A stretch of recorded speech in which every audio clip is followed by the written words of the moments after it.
Março de 2026. Em 2 dias consecutivos, júris populares nos Estados Unidos condenaram duas das maiores empresas de tecnologia do mundo por algo que elas sempre negaram: saber que seus produtos viciavam crianças e fazer pouco a respeito. A velocidade do noticiário às vezes ofusca a nossa visão, mas essa é uma história que merece ser contada com calma.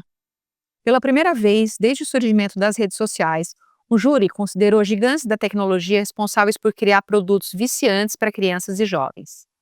A primeira condenação aconteceu na cidade de Santa Fé, no estado do Novo México, nos Estados Unidos, quando o júri determinou que a Meta, dona do Facebook, do WhatsApp e do Instagram, pague 375 milhões de dólares por violar leis de proteção ao consumidor no estado.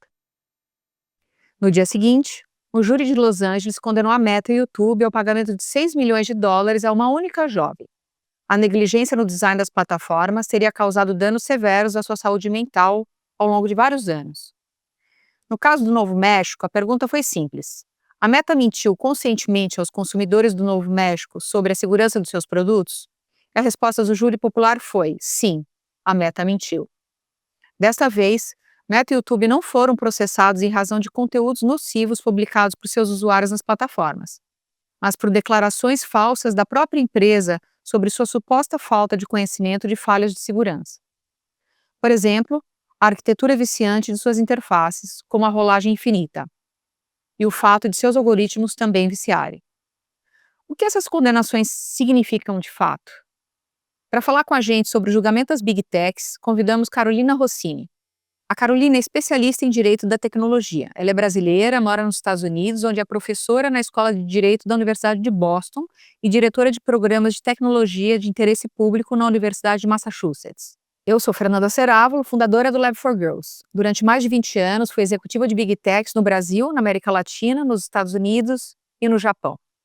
Quem Mandou Acreditar é uma série criada pelo Lab, um laboratório de pesquisa, tecnologia, pensamento crítico e liderança feminina.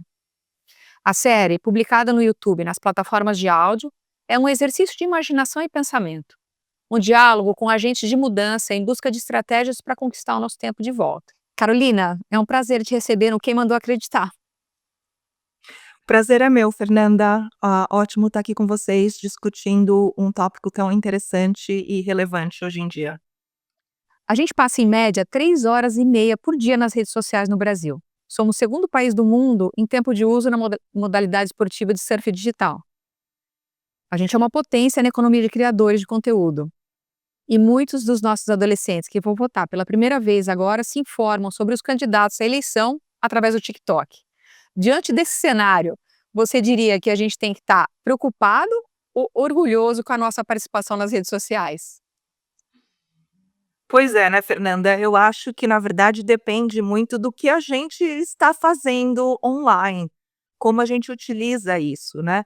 Eh, eu acho que se a gente está utilizando as redes para nos organizar, para criar, para nos informar com um senso mais crítico, né? Você disse, as eleições estão vindo, né? E a gente, de fato, utiliza a mídia social como o nosso primeiro lugar de busca de notícias, né? Eu acho que há motivos legítimos para reconhecer o potencial positivo dessas ferramentas, né? Muito daquele momento da Web 2.0 de alguns anos atrás. Mas, infelizmente, eu acho que o que predomina hoje em dia é essa rolagem passiva e compulsiva, muitas vezes sem propósito. E se essa é a resposta, eu fico um pouco preocupada, né? E eu fico um pouco preocupada com o Brasil. A gente muito cedo adotou a internet, isso foi muito importante para um país em desenvolvimento, para a gente se juntar à economia digital, mas, ao mesmo tempo, hoje em dia, eu não considero que esse volume é um motivo de orgulho, né? Porque, na verdade, o que a gente está fazendo é maximizando modelos de negócios que muitas vezes não são nativos brasileiros, né? E que não suportam em muitos momentos a economia brasileira, né? O Brasil é o segundo país do mundo ah, em tempo médio diário nas redes, como você mencionou.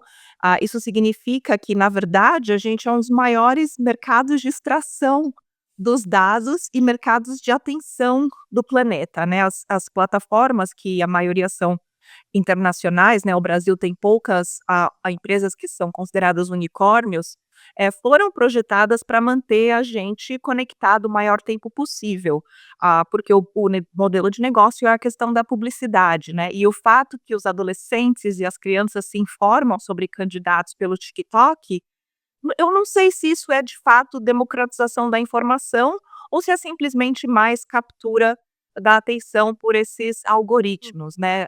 São os vídeos sobre esses candidatos ou informações verdadeiras sobre esses candidatos, o que está chegando aos adolescentes, ou é um novo desafio do gelo ou outro challenge, né, como a gente fala.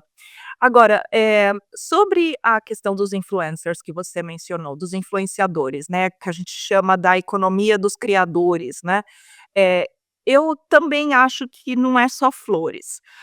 Existe uma coisa que se chama, a a a curva, a longa curva, né, a long tail, a longa cauda, e muitos poucos estão lá no top, né, fazendo muito dinheiro, e inclusive recentemente as plataformas mudou como esse pessoal capitaliza, esse dinheiro, e eu acho que os influenciadores brasileiros perderam muito com isso, né. E por trás dessa monetização existe um modelo que pressiona criadores a produzir sem parar, que vincula a renda a métricas de engajamento, a algoritmos opacos, né, e que acaba expondo as crianças. A gente, vai falar mais sobre o ECA digital mais para frente, então isso vai ser interessante, porque também o ECA digital, essa nova lei digital sobre crianças e adolescentes, também vai regulamentar a figura do influenciador. Então, assim, voltando, é aquela história, nós somos consumidores ou nós somos criadores ou, ah, temos senso crítico em filtrar toda essa informação. Carolina, você está em Boston, eu estou aqui em São Paulo, então vamos dar um pulo para aí, vamos subir para América do Norte um pouquinho. Conta pra gente quem que é KGM e do que ela acusa Instagram e YouTube. Então, a KGM é uma jovem californiana de 20 anos, que é identificada por suas iniciais, por questões de privacidade, mas não só isso, porque também o caso dela foi escolhido como um caso teste, cuja decisão vincula várias outras decisões, né? Então, por isso esse uso do acronimo. Ela começou a utilizar o YouTube por volta dos 6 anos, baseado nos documentos. Muitos dos documentos desses casos não são públicos, mas então, ela começou a utilizar o YouTube por volta dos 6 anos, criou uma conta sua no Instagram aos 9, o que na verdade não é permitido, mesmo nos Estados Unidos existem limites aqui por volta dos 13 anos, que é outra lei americana. E ela trouxe, né, uma ação judicial, como você disse, contra o Instagram e o YouTube. A sua ação judicial optou, por funcionalidades específicas das plataformas como causa de dependência e comportamento compulsivo, né, então ela teve questões mentais muito complicadas, e ela disse que, ela ficou pior e teve depressão e começou a sofrer de depressão muito intensa aos 10 anos, por causa do isolamento, né, que aconteceu com ela em função dessa utilização aí infinita, descontrolada, da mídia social, né. Filtros de beleza, recomendações algoritmas, notificações constantes, que são todas funcionalidades desses produtos que são o centro, né, o ponto central dessas ações aqui nos Estados Unidos, né. Então, é isso que a gente vai discutir nessas ações, estamos discutindo, uma das ações já entrou na segunda fase, que a acusação central é que, não é sobre o conteúdo em si que ela viu, mas sobre como as plataformas foram construídas e servem, né, e publicam esse conteúdo para ela, que faz com que ela, vá participar dessa rolagem infinita, utilizar filtros, e entrar nesse esse trem balístico, né, de conteúdo que está sendo servido a ela.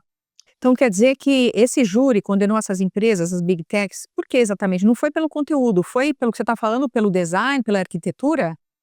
Exatamente, esse é o ponto central e é um ponto que eu acho muito legal, muito interessante dessas ações. Eu trabalho nesse espaço há quase 30 anos e eu acho que finalmente a gente saiu da discussão sobre, liberdade de expressão e entrou nessa discussão sobre produto, né, sobre design, sobre desenvolvimento de produto. Então é a primeira vez que um júri americano foi chamado a decidir se o design da plataforma, daqueles algoritmos que sustentam essa plataforma, em si mesmos, podem gerar essa responsabilidade, de produto. Então pensa, né, no Brasil a gente tem o direito do consumidor mais forte, inclusive que nos Estados Unidos, mas se você compra um produto defeituoso, existem várias regras aí que permitem que você devolva, receba uma indenização, né. Então aqui, essas são as discussões, como que este produto, que é o algoritmo, que são as plataformas, causaram um dano, mesmo que tenha sido por negligência, né. Então aqui eles não estão dizendo: "Você, plataforma, propositalmente causou um dano, mas você conhecia os riscos, e você não agiu para proteger as pessoas desses riscos, então existe uma questão de, responsabilidade por produto pela teoria que a gente chama de negligência. Ou seja, o júri concluiu, né, nessa primeira fase dos 2 casos, a gente tem um caso, esse caso especificamente é de Los Angeles, mas a gente tem um caso muito importante também no Novo México, que as plataformas foram deliberadamente construídas para serem viciantes, né. E como eu disse que os executivos sabiam disso, e não tomaram nenhum passo para proteger jovens. Então essa existe uma diferença muito importante, é muito sutil, porque parece que está tudo misturado, né, a gente não consegue pensar a plataforma sem conteúdo, sem algoritmo, mas existe essa diferença muito importante, que é a conduta da empresa, que aí é a questão de produto, versus o conteúdo de terceiros, que aí é a questão da liberdade de expressão de terceiros, de publicar coisas na plataforma. Existe uma outra questão ainda mais complexa, que a gente pode discutir mais em detalhe mais para frente, mas é a questão de compreendermos o algoritmo em si como uma expressão, né, que seria protegido pelo direito de liberdade de expressão aqui nos Estados Unidos. Mas vamos parar por aqui, e aí a gente continua a conversa. Você já entrou nesse tema, vamos complementar, vamos seguir aí. Um dos advogados de acusação no caso da jovem, KGM, disse que foi a primeira vez na história que um júri ouviu depoimentos de executivos dessas empresas acusadas e teve acesso a documentos internos. Documentos que comprovam que as empresas sabiam do impacto negativo do funcionamento dos algoritmos e das interfaces, e apesar disso, elas optaram pelos lucros em detrimento do bem-estar e saúde das crianças e dos adolescentes. O que esses documentos internos da Meta, que foram fornecidos por executivos e funcionários, revelaram de tão grave? É. Não, eu acho que isso é super interessante, né, até por uma questão de transparência. Eu trabalhei para o Facebook e Meta aqui nos Estados Unidos de 2016, 2018. Eu não trabalhei nesse tema, eu trabalhei em outros temas de conectividade, mas como fala? É o nightmare, né, é o pesadelo do pessoal que trabalha em política pública nessas empresas, que os executivos vão prestar depoimentos no Congresso ou vão participar de ações judiciais, porque a gente perde um pouco o controle do que esse pessoal está falando, né. E aqui o Zuckerberg, né, o Mark já apareceu, em testemunhos ao Congresso americano diversas vezes ao longo dessas últimas décadas, mas foi pela primeira vez que, ele apareceu num júri e que teve acesso, e esse júri, né, teve acesso a documentos internos. Alguns anos atrás existiu um vazamento de documentos muito grandes, né, tem até, tem até um documentário sobre o Facebook Papers, a gente chama aqui, né. Tem livros, etcétera.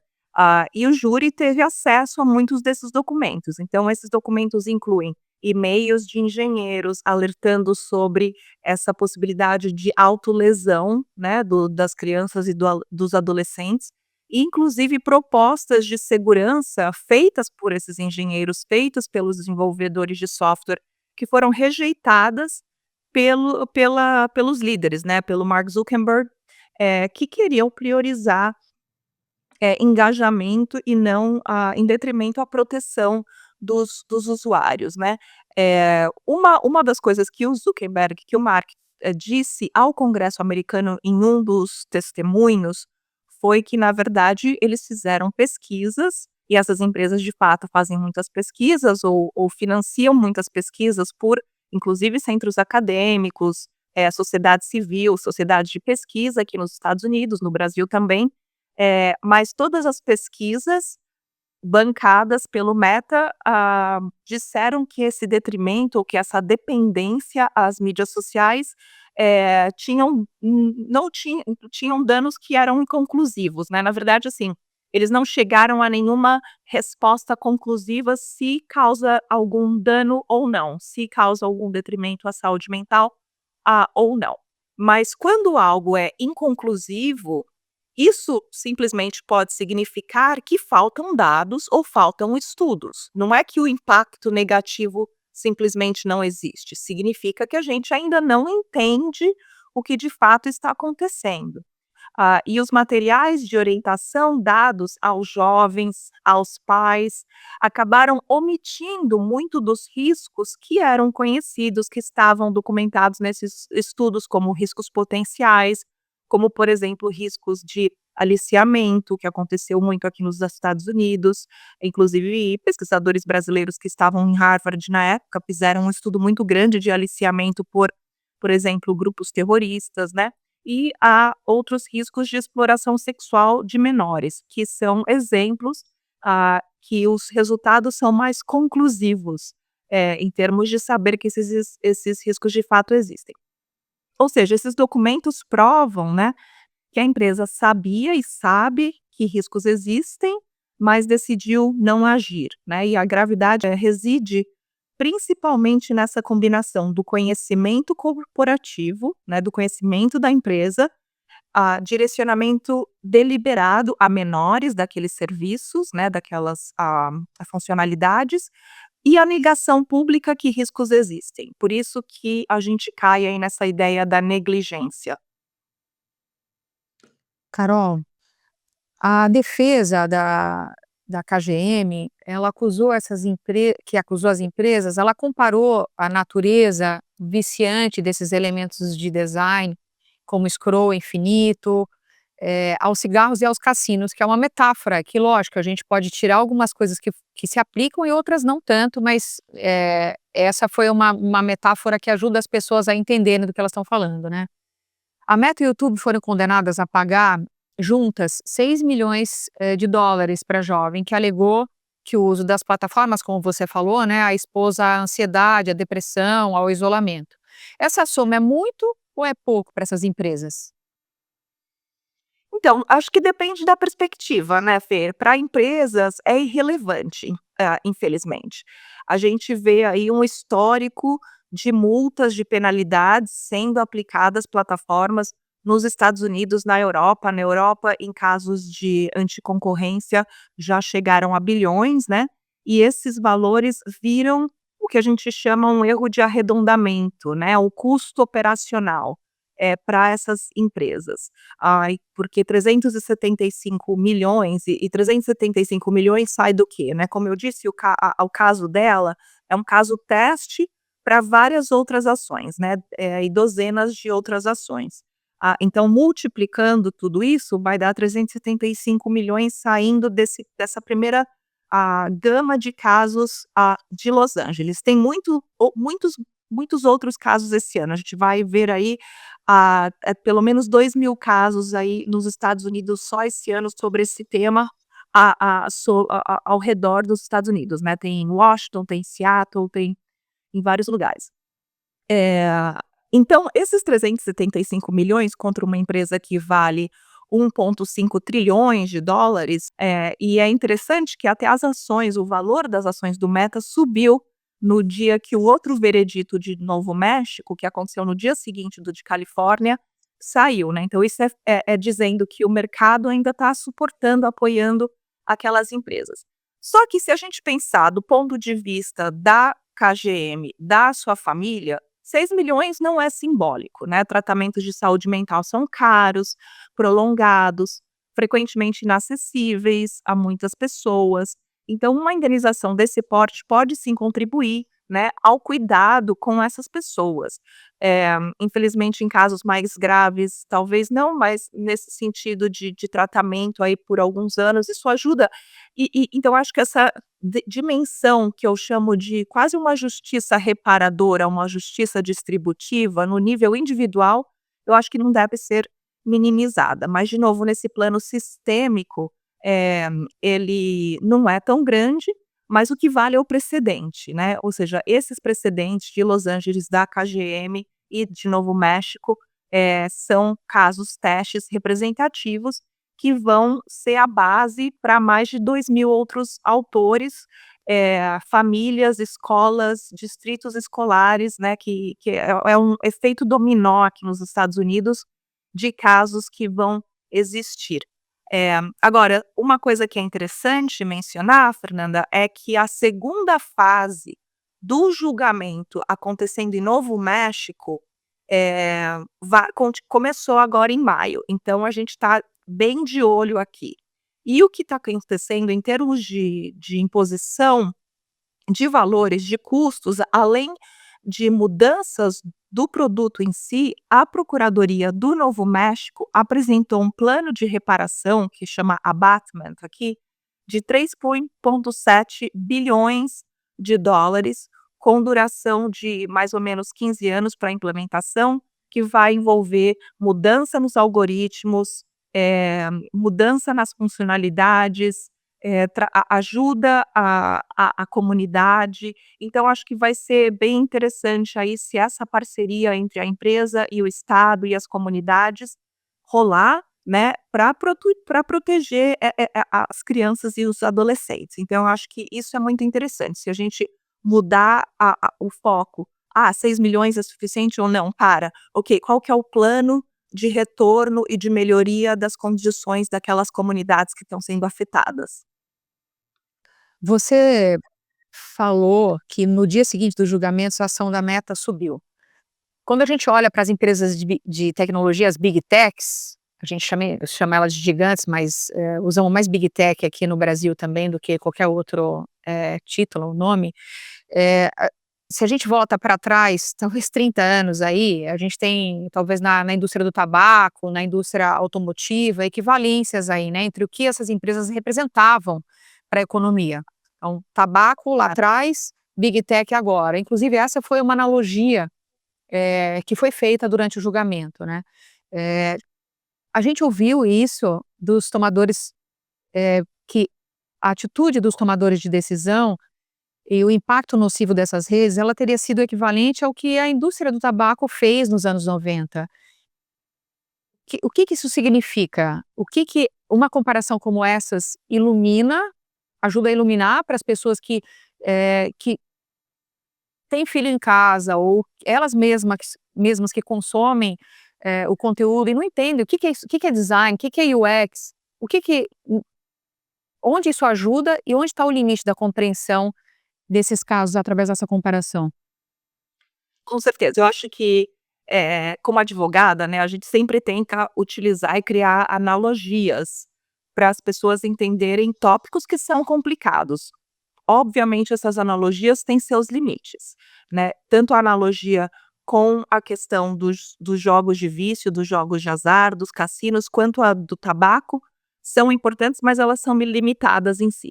A questão, por exemplo, dos jogos de azar aqui nos Estados Unidos, pelo menos, e eu sei que tem um debate muito importante e grande acontecendo no Brasil nesse momento, é que se o dano, só é econômico, como é no caso, supostamente, né, o caso dos jogos de azar, eh, não, essa teoria de defeito de produto, de negligência, não cabe ah, na indústria de jogos de azar. Se o dano é mental ou físico, aí sim, você pode ter alguma questão de defeito de produto ou coisa assim na indústria de jogos. Na indústria de tabaco, que é uma e na indústria de jogos eu fico pensando assim, naquele exemplo, sabe, da caça-níquel, né, que você exato, então, essa é a analogia, caça-níquel. Exato, essa é a analogia que eles utilizaram, né, você tá sempre rolling, rolling, rolling, você não controla os resultados e você tá addicted, né, você ficou preso àquele movimento. Então, por isso que eles utilizam essa analogia. Agora, o tabaco é a questão, de novo, do vício, né. Ah, agora, a diferença aqui é o nexo e a complexidade do link causal, né. Existe prova ou existe alguma forma de estabelecer o link direto entre aquelas ações ou como a gente recebe conteúdo, ou não, como existiu no caso do tabaco, né. Então, no caso do tabaco, a relação entre produto e dano era bioquímica e é mensurável, era mensurável, né, a gente aprendeu, a gente entendeu por pesquisas científicas que a nicotina gera dependência, que a fumaça causa câncer. Agora, nas redes sociais, essa cadeia causal entre o design do algoritmo e o dano à saúde mental é mediada por inúmeras variáveis individuais, contextuais. E ainda, como eu disse anteriormente, muito das pesquisas, existem poucas pesquisas e as pesquisas são inconclusivas, né? A gente ainda não conseguiu provar se sim e se não, e as estatísticas ainda não são tão relevantes. Mas como eu disse, inconclusivo não significa inexistente, né. A gente, significa pra gente que a gente ainda está num processo de entendimento e aprendizagem sobre os riscos. É que nem aquela história, né, todo ano falam: chocolate faz mal ou faz bem, café faz mal ou faz bem, ovo faz mal ou faz bem, e a gente não sabe o que comer. Então é meio a discussão, a gente está nesse momento, né, adoçante, né, eu parei de tomar adoçante, agora será que eu posso voltar a tomar adoçante? Faz mal ou não faz? Então todo esse entendimento ainda está sendo, desenvolvido, e para isso a gente precisa de muitos dados, mas quando tem a ver com riscos de crianças e adolescentes, eu tenho um filho de 15 anos, eu fico pensando: "Eu quero submeter o meu filho a isso para que a né, para que as pesquisas científicas tem vezes que sim, tem vezes que é importante, mas eu não sei, né, será que o meu filho vai ser o teste, né, vai ser o ratinho lá de teste? E obviamente quando a gente discute crianças e adolescentes é diferente de adultos, né, os cérebros estão em momentos distintos de desenvolvimento e assim por diante. Então, as empresas com certeza nessas novas fases aí, né, aqueles que existem novas fases depois do júri, elas vão argumentar, elas estão argumentando que apontando para os estudos que esse nexo causal ainda é muito fraco, que a ciência ainda permanece muito disputada, mas no final das contas o que eu acho que foi muito inteligente dos advogados lá na Califórnia e Novo México é dizer que: "Olha, existem documentos internos que revelam os riscos e vocês não fizeram nada. Então, para a teoria de negligência, esse nexo de causalidade pode ser mais tênue. Por isso, né, que é muito interessante, muito estratégico como eles abordaram esses casos aqui."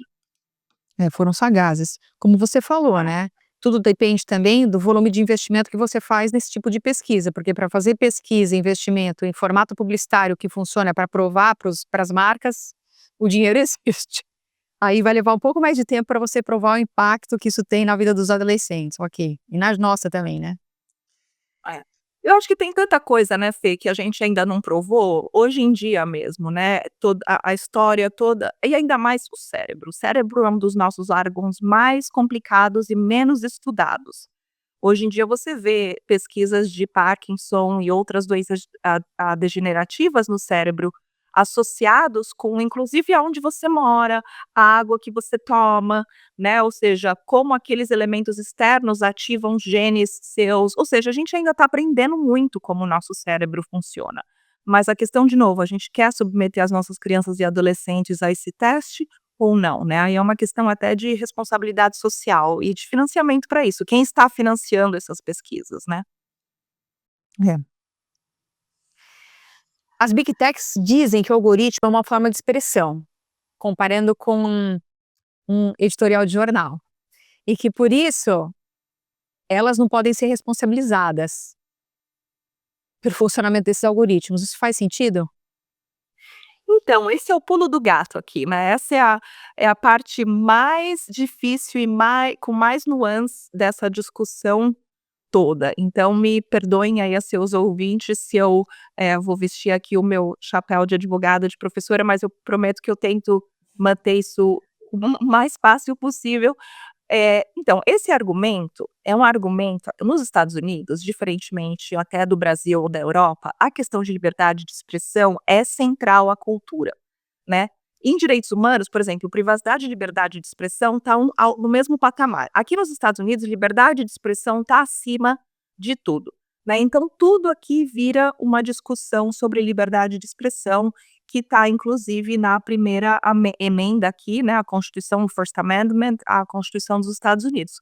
E eles, o Meta e o Google, com certeza vão usar, estão utilizando esse argumento de que algoritmo é uma forma de expressão nas suas apelações, né, ou seja, que o algoritmo é uma forma de expressão protegida, como a linha editorial de um jornal, né, você trabalhou em jornais, você sabe que, essa linha editorial demanda uma escolha consciente do que vai, do que não vai.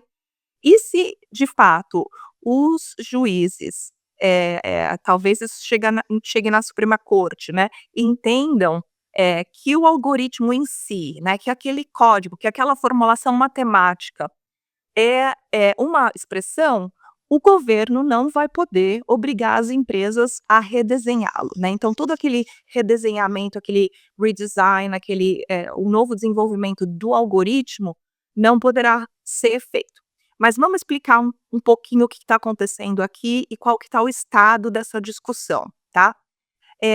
Essa primeira emenda à Constituição dos Estados Unidos, que foi ratificada em 1791, né, então a gente tem que pensar o que as pessoas entendiam como expressão em 1791, né, proíbe o Congresso e o governo a restringir 5 liberdades que são fundamentais aqui: religião, expressão, imprensa, a liberdade de reunião e petição.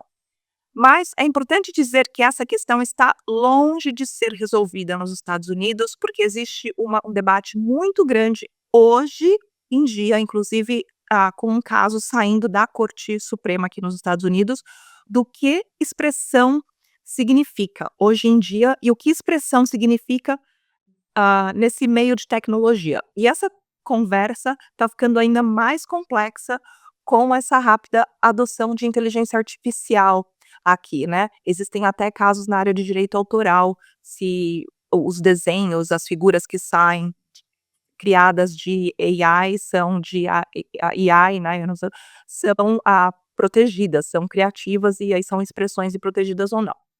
Mas vamos voltar aqui um minuto. Eh Tanto cortes como acadêmicos estão num debate feroz sobre isso, né. Então se você, uma parte aí dos acadêmicos está discutindo a ideia de speech certainty, ou seja, existe uma certeza de expressão, sendo que essa certeza de expressão significa que o emissor, né, a pessoa, que tem que ser uma pessoa, sabe o que disse no momento em que aquilo foi dito. Se você disser que sim, essa expressão seria protegida. Se você disser que não, essa expressão não seria protegida.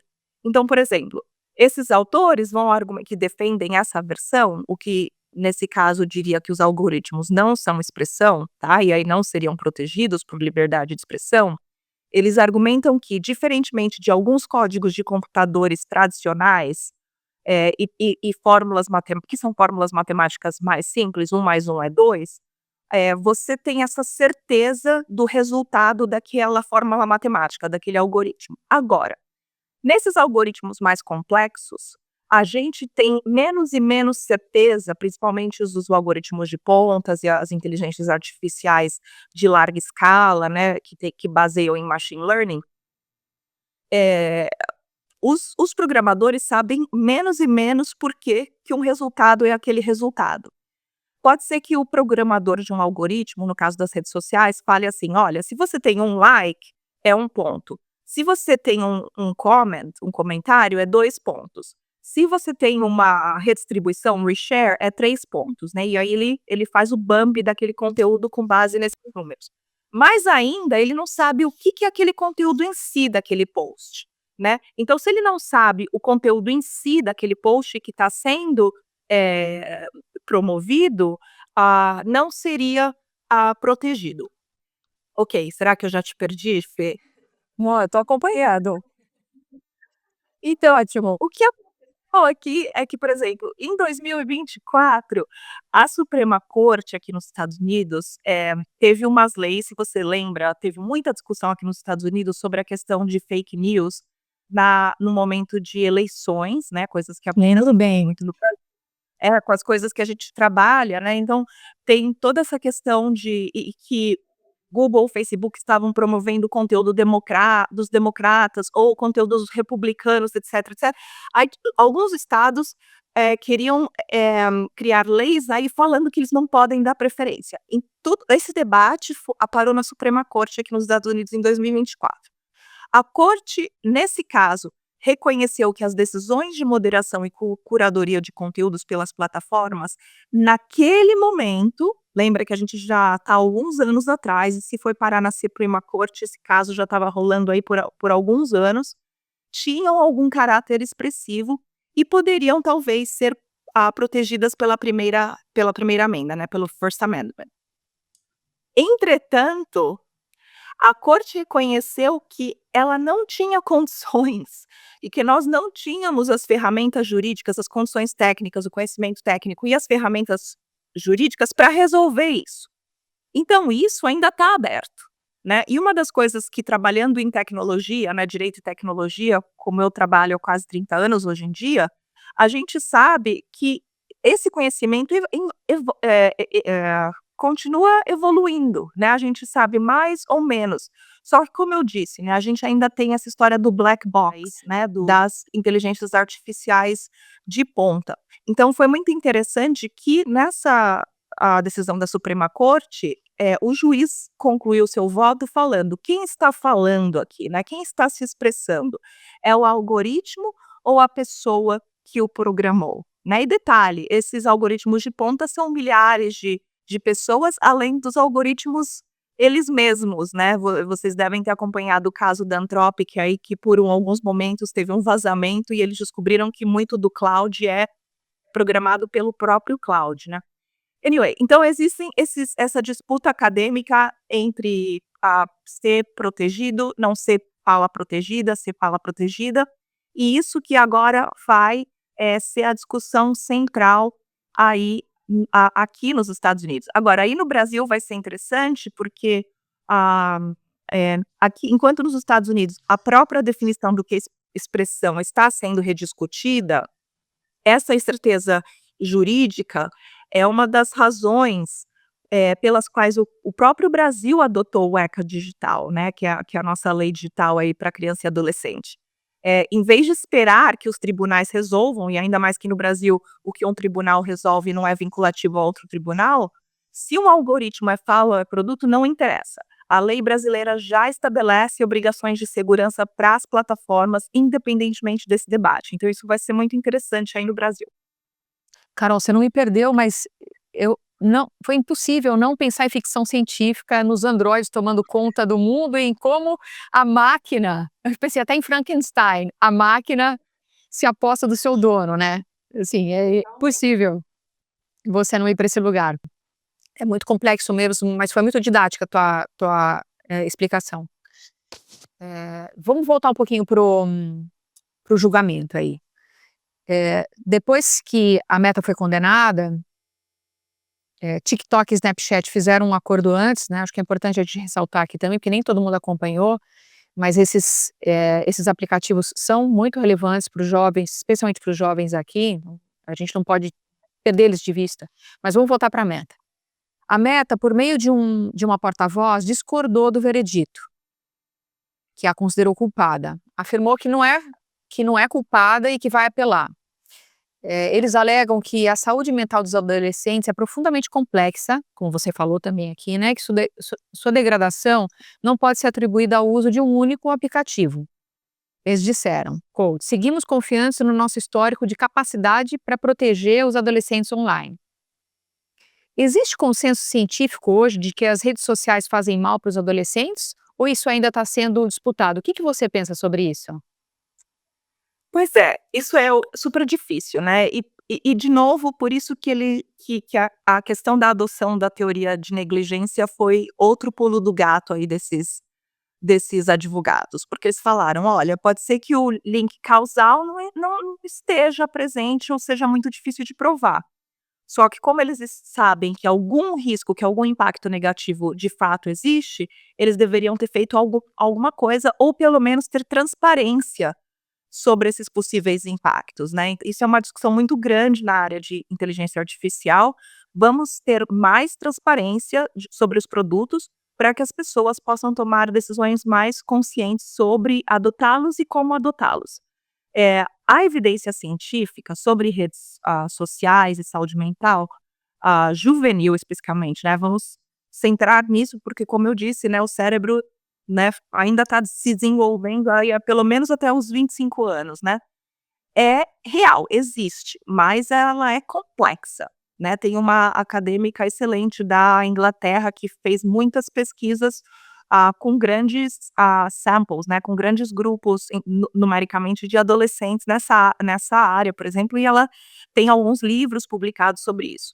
Mas, por exemplo, o pessoal da psicologia e da psicoterapia, eles adotam um manual que chama Manual de Diagnóstico e Estatístico de Transtornos Mentais, que hoje em dia está na sua quinta edição. Esse manual não classifica ainda o uso de redes sociais como um transtorno aditivo, tá? Aí eu fiquei curiosa sobre isso, e quando você está em tecnologia, você tem que, né, expandir seu conhecimento para várias áreas. Então, quando essa história saiu, eu informalmente fui conversar com amigos dessa área de psicologia e psicoterapia, e parece que algumas das questões de uso de tecnologia vão ser incluídas na próxima versão desse manual, então vamos ver o que vai sair ou não, né, eu não sou parte desse processo, então eu não sei exatamente o que vai sair disso ou não.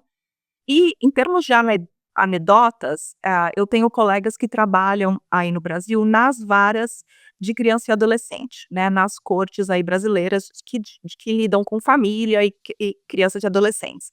E existem sim, todos eles sentem que esse impacto é real nos casos com os quais eles trabalham. Então o que eu estou dizendo é o seguinte: existe um pouco de dados estatísticos que não são conclusivos. Existem muitas anedotas de que sim, existem impactos, principalmente em crianças e adolescentes em situações de vulnerabilidade. O campo de psicologia e psicoterapia está tentando correr atrás disso tudo. Ah, a gente tem essas evidências correlacionais, os próprios documentos das empresas que vazaram, né, mas de novo, correlação não é causalidade. E as empresas vão explorar muito essa ambiguidade aí nas próximas fases desses casos, né, se baseando, falando: "Hey, a saúde mental é uma coisa muito complexa, eh, e, eh" mas eu acho que isso pode até ser um pouco desonesto da parte deles, né, porque essa complexidade toda, não exime responsabilidade, especialmente, de novo, quando existe algum conhecimento de que existe algum risco, mas a empresa decidiu não mitigá-lo. Seria muito bom saber quantas horas por dia os filhos do Mark Zuckerberg passam no celular, né, isso já ia ajudar a gente a resolver um pouquinho disso, mas A lenda urbana diz que eles não utilizam, pois é, né, então eu imagino, né. exato, teve um livro até de uma pessoa que eu, tive algum momento, alguns meses, quando ela ainda estava no Facebook. A Sarah, ela era policy global na época, e ela entrou quando o Meta ainda tinha 5, 10 pessoas, né, lá no começo, dizendo que não, que eles não utilizam, né, que eles não gostam de utilizar, que até empregados não utilizavam. Essa parte eu não concordava, porque os empregados que eu conhecia utilizavam, mas as crianças não. Eu não deixava meu filho utilizar, mas a gente pode falar mais disso depois. Sim. Esse caso abre precedente para ações judiciais movidas por escolas, famílias, procuradores gerais de Estado. Que mudanças estruturais no tratamento jurídico dessas plataformas digitais, essas condenações sinalizam para empresas que até então se posicionaram como agentes neutros e isentos de responsabilidade pelo impacto do uso de seus produtos na sociedade. Acho que você já falou sobre isso, né, Carol? Não sei se tem alguma coisa que você queira complementar. Bem, eu acho que uma das coisas que para mim é fantástica, eu trabalho numa área aqui que chama tecnologia de interesse público, né? Ou que você pode também chamar de desenvolvimento de produto por uma lente de responsabilidade, né? Então, aqui eu estou conversando com meus alunos a questões assim, o que significa desenvolvimento de produto por meio de uma lente ética, o que significa desenvolvimento de produto por meio de uma lente de equidade ou de justiça, né? E é muito interessante, Fê, que isso saiu do lado de humanas, do lado de direito, para a engenharia. Se você vai hoje em dia para o IEEE, para o ISTS, que é a comunidade técnica global que trabalha em estándares científicos para o desenvolvimento de inteligência artificial, etc., tudo isso já existe fórmulas matemáticas que privilegiam um entendimento ou outro de ética, um entendimento ou outro de inclusão, um entendimento ou outro de equidade, no nível da matemática. Isso é, eu falo, beyond my understanding, é além do que eu consigo entender. Quando eu começo a ler um paper e já tem uma fórmula matemática, eu bloqueio a minha visão. Então, assim, né, Cada um em seu quadrado. Então, Seu quadrante, vai, já que estamos falando de matemática. quão velho eu sou, né? Eu olho no meu Rolodex dos cartões dos business cards, né? Dos cartões de introdução das pessoas e falo, quem que eu vou ligar para me explicar essa história aqui?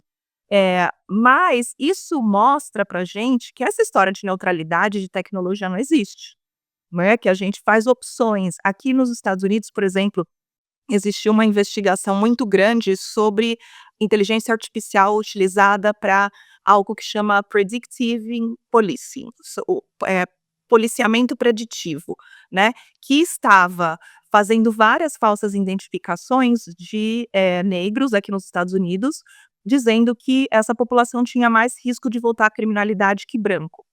E o muito interessante dessa investigação é que, assim, a empresa que desenvolveu isso para as cidades falou: "Nós utilizamos uma métrica de justiça baseada em inclusão". Aí o pessoal dessa disciplina que chama Responsible Technology, né, desenvolvimento de tecnologia sobre lentes de responsabilidade, falou: "Olha, mas se você desenvolvesse essa tecnologia com a métrica de equidade, ela seria menos preconceituosa".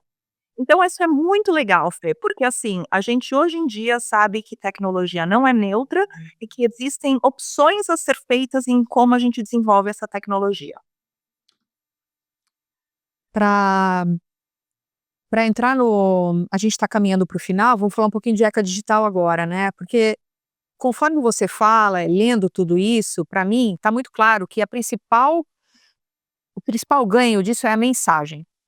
A eca digital, a gente tem falado muito sobre isso aqui, eu fiz algumas entrevistas também, que ela foi muito combatida, ela entrou em vigor agora em março, né, e por falta de entendimento, acho que demora até as pessoas entenderem, demoram para a lei entrar de fato em vigor, para ela começar a ser implementada, entendida, incorporada no dia a dia das pessoas, né. Mas uma mensagem que ficou muito clara é que, e que a lei passa, é que as famílias não são as únicas responsáveis pelo uso que as crianças fazem do celular e das redes sociais, e os jovens, certo? Que foi o que foi pregado durante muito tempo pelas empresas de tecnologia para se isentar da responsabilidade, né? A gente ouviu várias vezes em depoimento o Mark Zuckerberg e outros titãs aí da tecnologia falando: olha, se virem, vocês é que têm que controlar. Isso traz uma série de questões para a gente num país desigual, de proporções absurdas, né, continentais grandes, é difícil, né, você falar para uma mãe que trabalha o dia inteiro: "Olha, é o seguinte, não dá o telefone para o seu filho", quando muitas vezes ela precisa que a criança esteja com o telefone até para cuidar, né. Mas vamos lá. Num quando a gente olha para a ECA aqui, ela entrou em vigor, em março, né, como a gente falou. O que que, eh, fala um pouquinho, na tua compreensão, o que que é essa lei? O que que é a ECA digital e o que que ela significa para a gente no Brasil? Então, eu acho a ECA, né, é essa nossa lei, que é a primeira lei brasileira a propor regras e punições aplicáveis às plataformas digitais para proteger criança e adolescente no ambiente online. O Brasil, eu acho que é uma coisa para se ter muito orgulho, né, a gente é um trailblazer, né, a gente é um líder, além da Europa, depois da Europa talvez, de pensar como regular a internet. Tem coisas que são muito difíceis de regular, né, a gente lembra das batalhas do Marco Civil lá atrás que eu participei mesmo estando nos Estados Unidos, eu sempre fui muito ativa aí no Brasil, eu tô na board de várias organizações aí brasileiras, continuo indo para o Brasil o tempo inteiro, de trabalhar por aí. Então eu acho que é muito legal ver, e também teve um crescimento muito grande, né, da sociedade civil e da academia nisso. Quando eu fiz faculdade, eu fiz USP, não tinha nada disso, né, eu me formei em 2000 e hoje em dia você tem cursos, mestrados, né, eu era uma das 5 pessoas trabalhando com isso no final da década de 90 no direito, e hoje em dia tem dezenas, centenas, né, isso é muito legal. Então o Brasil é muito inovador nessa área. E a gente tem que sim pensar como as nossas leis evoluem nessa área. Mesmo a gente tendo o ECA antigo, ele não trabalhava a questão específica digital, né, então é assim, é um avanço aí, a gente é um avanço aí nessa legislação, nessa regulamentação, agora que a gente entende um pouco mais como as plataformas funcionam, e de novo, o Brasil é líder nessa história, né, a gente participa aí de fóruns internacionais da ONU, da Unesco, da OMC, da OCDE, se for todos os acronimos das organizações internacionais, a gente é líder nessa discussão, né. Então é muito legal ver o Brasil aí, nessa ponta. Vão ter dificuldades, né, por exemplo, uma das obrigações é a questão do limite de idade, né. Isso é uma coisa complexa para se implementar tecnologicamente, e todos nós e as nossas crianças são muito criativos, então, né, como pensar aí, ir ao redor, dessas coisas. E pra te falar a verdade, Fê, isso não é só um desafio no Brasil, é um desafio no mundo inteiro. Vários países já colocaram limite de idade, os Estados Unidos, eu já achei aqui, um colega meu está trabalhando nisso, existem mais de 60 propostas de lei nos estados, tentando regulamentar essa questão de idade, também de controle de idade. Eh eh, eu acho que, independentemente das soluções, o que é importante aqui é criar fricções, né, no nosso uso da internet. Agora, é tão complicado, né, lembra, você disse, nós passamos horas online no começo da nossa conversa. Os nossos serviços, os serviços públicos são digitais. Tudo é digital, para pedir comida, para declarar seu imposto, né, tem essa pressão para a ida digital. Depois do Covid, a gente viu impactos muito grandes do isolamento das crianças, do isolamento dos adultos, inclusive, né. Então, assim, eu acho importante criar fricções. De novo, tecnologia não é neutra, então as soluções tecnológicas para criar essas fricções não serão suficientes, né. De novo, a gente é criativo, a gente pode burlar tecnologias, tem sempre aquela corrida, né, de arms race que a gente chama, entre, proteções de tecnologia e quebra dessas proteções.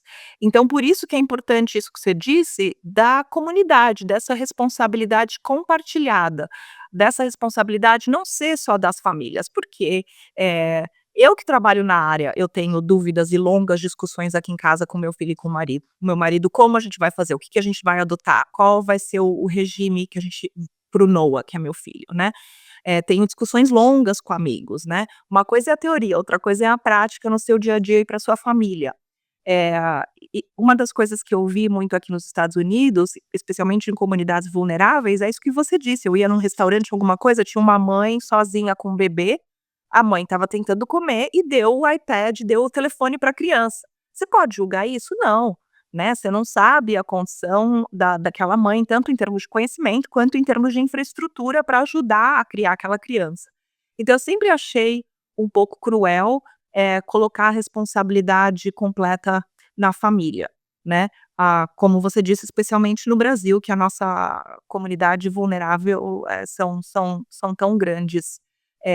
Então vamos ver o que o ECA ajuda, eu acho mais do que a lei, né, eu sei que eu sou advogada, mas Eu gosto de dizer que eu sou uma advogada que, de vez em quando, vai contra leis ou vai contra contratos. O que mais a gente precisa? A lei não é suficiente, a tecnologia não é suficiente, o que a gente precisa são trabalhos comunitários complexos, e eu acho que essas empresas, como as empresas de tabaco fizeram, têm uma responsabilidade muito grande de conscientização, né.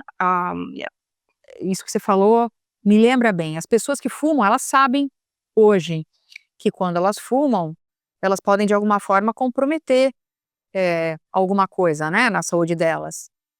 E você tem aquelas fotos horrorosas, né, nos né, então Sim, acho que é assim, ó, você olha aquilo e fala: "Pô, tá bom, tô entendendo". E uma mensagem que isso passa em relação às empresas de tecnologia é que o que foi vendido pra gente tá na pré-história ainda, né, Carol, disso, se a gente for pensar bem.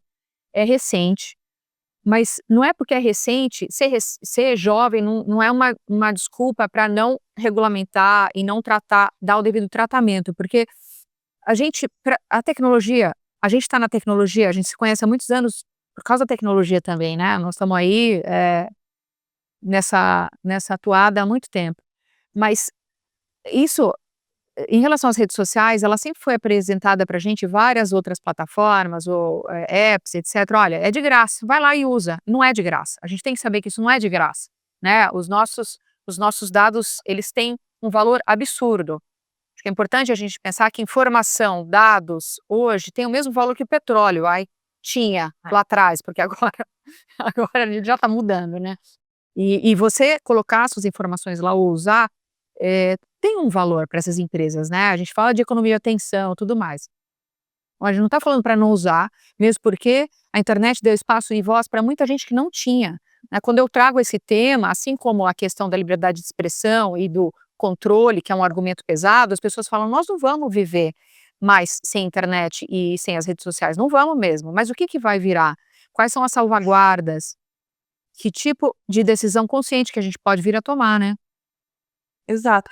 Não, eu acho isso muito importante, a questão são princípios de transparência, o que está acontecendo. A gente está decidindo de forma consciente ou não. E olha, a gente fala: "Ah, é criança e adolescente, eles não sabem o que estão fazendo, eles não têm opinião". Isso não é correto tampouco, Fê. Em vários projetos meu ao longo desses anos, um dos projetos mais recentes foi a questão de crianças, adolescentes e privacidade. Eles entendem muito sobre isso. A gente fez muitas entrevistas, acabou até rolando uma parceria com a Unicef, e eles têm coisas muito importantes a se falar, né. Nós temos líderes globais aí, na área de clima, na área de educação, né, inovadores, que são crianças e adolescentes. Então, assim, ninguém aqui está dizendo: "Vamos cortar, vamos tirar o acesso da criança e do adolescente", não é isso. O que também é impossível, né, porque inclusive na escola, que essa é outra discussão, da digitalização das escolas, que muitas escolas nos países desenvolvidos estão inclusive limitando tudo isso, não só celulares, mas computadores também hoje em dia. Mas voltando ao nosso tema, a questão não é tirar o acesso, porque isso é muito importante. Meu filho mesmo, ele tem amiguinhos no mundo inteiro, uma das formas deles se comunicarem é por videogame, né, ou por Discord, que tem seus problemas também. Ah, e como eu disse, tem muitos líderes aí, as crianças e adolescentes têm opiniões importantes, que inclusive governos deveriam escutar, né, em questões públicas importantes. Então é importante tê-los como parte desse debate online rico, né, mas também é importante que eles e que as famílias e que a comunidade, entendam os riscos. Carol, agora a gente está indo para o final e eu que tenho uma pergunta. Você gostaria de saber menos sobre esse assunto para poder navegar de forma mais tranquila e feliz? Ou você é feliz hoje pela decisão que você tomou lá no passado de se enfiar nessa internet, nesse digital e ficar, cavucando aí? Putz, exatamente. Essa palavra "você é feliz", essa pergunta "você é feliz" é uma pergunta complexa. Então, É muito complexo. já fiz projetos nessa minha área, principalmente, por exemplo, na questão de criança e adolescente, na questão de violência online digital contra mulheres, que eu liguei para os meus financiadores, sem brincadeira, e falei: "Tudo bem, gente, vocês estão me pagando para fazer esse relatório, mas eu vou precisar esse extra aqui para pagar minha psiquiatra", porque é muito difícil. É muito difícil.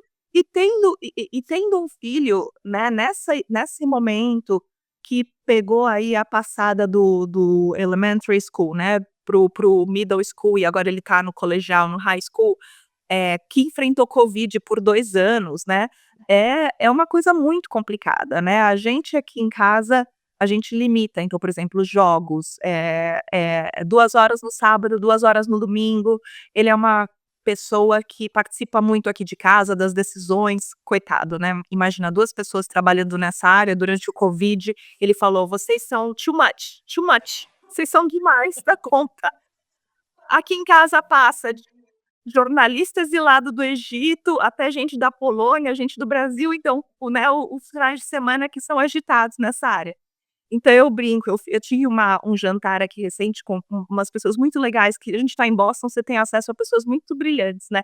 Aí teve uma pergunta ao redor da mesa: "Qual que é o seu guilt pleasure, né, qual que é o seu prazer pra desconectar?". Aí eu falei: "Gente, que vergonha, mas eu tô num momento que eu tô assistindo muito dorama".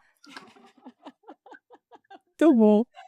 Porque é uma coisa, assim, que desliga o seu pensamento, porque senão você entra numa depressão, né, porque nessa minha área a gente tá estudando sempre os impactos, os desafios, como criar argumentos para melhoria da tecnologia, né. Eu já mudei leis, eu trabalhei em empresa, eu trabalhei na academia, a minha decisão de voltar à academia, hoje eu sou advogada, mas eu tô dando aula para engenheiros, para ciências, para o pessoal em ciência em computação, em ciência de dados, né, ou seja, vamos pensar como a gente desenvolve essa tecnologia desde o comecinho, com esses princípios, dessa framework, nessa narrativa de responsabilidade, né. Porque a minha teoria agora é que se esses princípios estão embutidos na infraestrutura, na tecnologia, as coisas melhoram, porque mudar a lei e fazer risk assessment, né, em empresa, né, eu trabalhei na Telefônica muitos anos, trabalhei no Facebook, muda, né, porque no final das contas, não é que uma empresa é culpada ou outra não é culpada, não, é que é o nosso sistema, modelo de é o sistema, né, o que a gente fala, a surveillance capitalismo, o capitalismo de como fala essa palavra surveillance, né, de Controle aí? Não sei. é o controle, né, a surveillance capitalism, né, que é até de uma professora aqui de Harvard.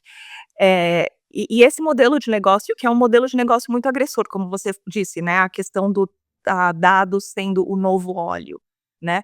E então mas por isso que eu volto para o meu dorama e assisto coisas bem bonitinhas, tranquilinhas, e aí depois volto a trabalhar às 9 da manhã no dia seguinte. Carol, olha só, agora você falou com a gente muito tempo, obrigada. Pode voltar pro dorama agora, que eu sei que você tá precisando de objetos. Digitava, mas com certeza hoje à noite. Obrigada, Carol, por participar do Quem Mandou Acreditar. Foi um prazer falar com você hoje. Um prazer enorme, parabéns aí pelo trabalho de vocês. Tchau, tchau, gente. Tchau.